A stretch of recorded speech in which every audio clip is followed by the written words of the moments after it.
Welcome to the Cairngorm National Park. I'm Maurice and I'm the National Parks guy.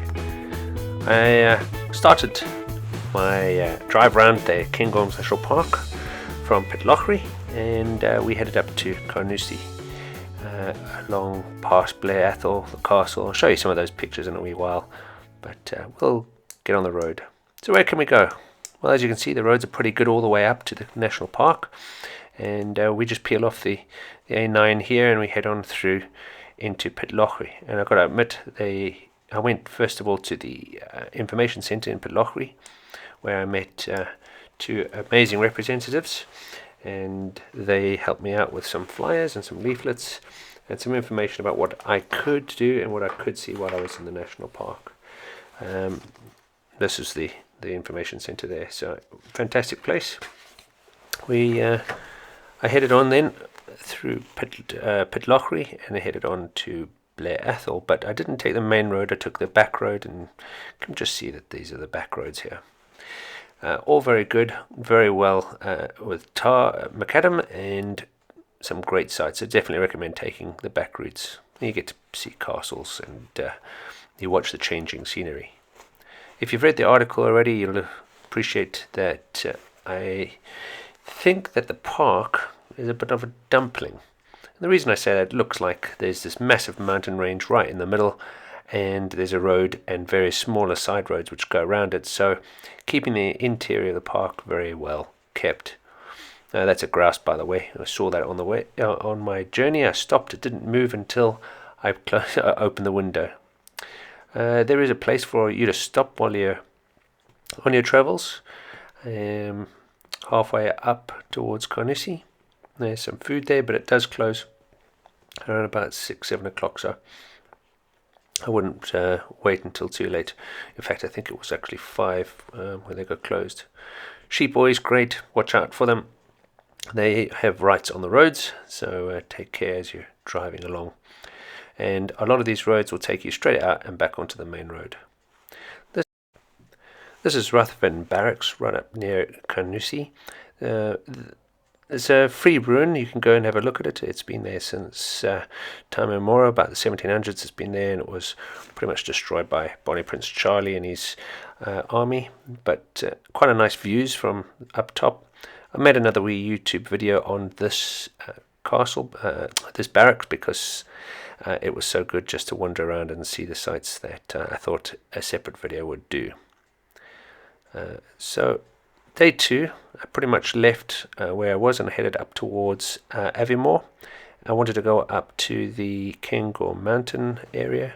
The morning was absolutely beautiful. I've got to admit, while I was in the Cairngorms, I had just all kinds of weather, from snow, sleet, rain, right through to absolutely crystal clear blue skies, and some amazing sights. As you can see, very pristine environment.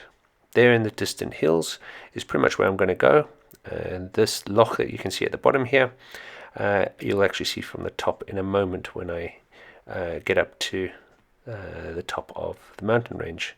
Now I'm going for a funicular, and there is another video showing you the funicular that goes all the way up the Cairngorm mountain, and that offered me some amazing views as well. It cost me around about $11.50 to get up there. It was my one major cost that I spent some money on while I was travelling around, and definitely well worth it to get to the top and have a look at those sites. As you can see, the roads are very good, all very well salted. It is a skiing area as well, so although the car park here was absolutely empty when I arrived, there's that loch that I took the picture from earlier on. Although the car park was empty here when I arrived, by the time I came back down it was chocker. Everybody was going up for their skiing. So this is from the top of the Cairngorms, and you can see all the way across those mountain ranges. Absolutely beautiful views. That was the viewing area, and those people were looking out for some ptarmigans while they were up there. The ptarmigan is a rather special bird. It changes its feather to white in the winter, and it makes it very difficult to see, but if you do get to spot one, pretty lucky. I was also accompanied while I was up in the man lodge by these lovely 4 people. I met my way up while I was sitting in the car. That's Lynn, Stuart, Andy and Norma.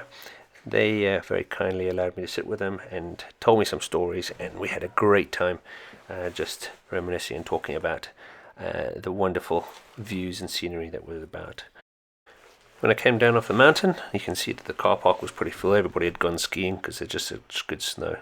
Went round to the Osprey Center, the first osprey that's been in the country for some time, and saw some chaffinches and blue tits. I then made my way round to see the steam railway, and then headed up to Grantown-on-Spey, which is the head office for the national parks. And there I got some flyers. The place names was very interesting, and a park. The lady there told me about a number of different places that I could go and some of the things that I could see.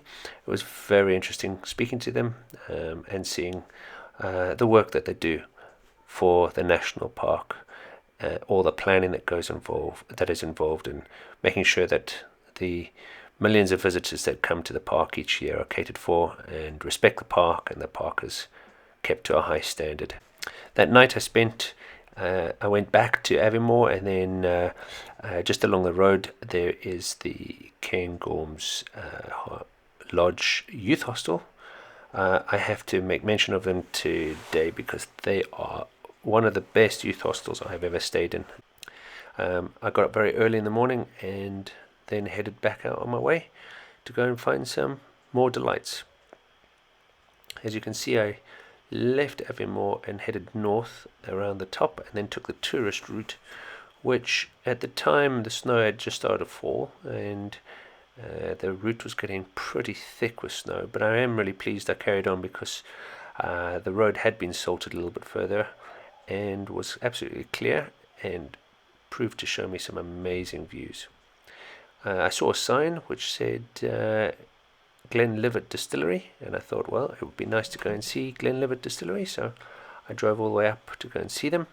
I was looked after very, very well. I had my own personal tour, just due to the lack of people being there, not for any other special reason. Jamie spoke to me about the way whiskey was made and distilled within the distillery, and we went to the main warehouse, and just perfect. It really was. It was a completely free tour, and well worth the effort. I definitely suggest going there. I did venture up to the Glenfiddich Distillery at Dufftown, but to be honest, they were asking for £10 to go in, and I didn't think it was worth it. So I left there and headed back to Tomintoul. After a drive around, having a look at the area, there were some nice places to go for walks and parking areas. I then continued to head out and down towards a place called Braemar. If you are familiar with the royal family, you'll know that their castle is down in this wonderful place of Braemar, and lots of tourists are there. Okay, I'm pretty much coming to the end of my tour around the Cairngorms. I'm here now in a place called Braemar. You can just see it's a quaint little wee town. I'm going to walk down to the river down here because it is rather special, and on the way back I'll walk past the church so you can see that. They've got castles and everything here, but I thought I'll just do my last little wee tour. Okay. Go. Look at that. It's just beautiful, isn't it?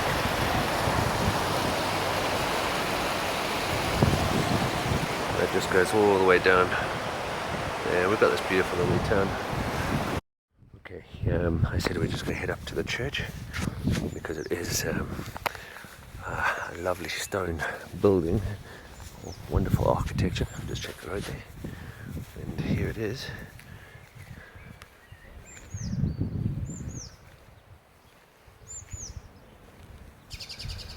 How beautiful is that? Hey.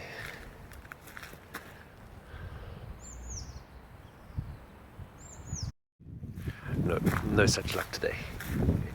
It's pretty much closed, but you can see the beautiful stonework. All right, well, This is pretty much where my journey is going to be coming to an end. If you've seen any of the other videos about the Cairngorms, it should have given you a bit of an interest of coming up here and seeing this amazing place. Honestly, it is just gorgeous, and you should have seen by now all the different seasons that I have had on my 3-day journey around the Cairngorms. They've been marvellous. So, from me, from Braemar, bye. And then that was pretty much me. I headed out of the park and headed on home. The park, as you can see, ends up flattening out as you come out the bottom of it, and this road was taking me down towards Blairgowrie, and you can pretty much see, even as the hills start to lessen out, so does the snow start to break up, and before long it was back to green again. And what a place the national park was. Well, what can you see? Obviously the sights in the national park are astounding, absolutely beautiful. Take a camera with you, you'll have plenty to see. There's wildlife, there's bird life, all catered for. You can go and see them wherever there is opportunity for you to stop. You'll definitely see stag along the way. There was this group down the bottom, and there was another huge group above.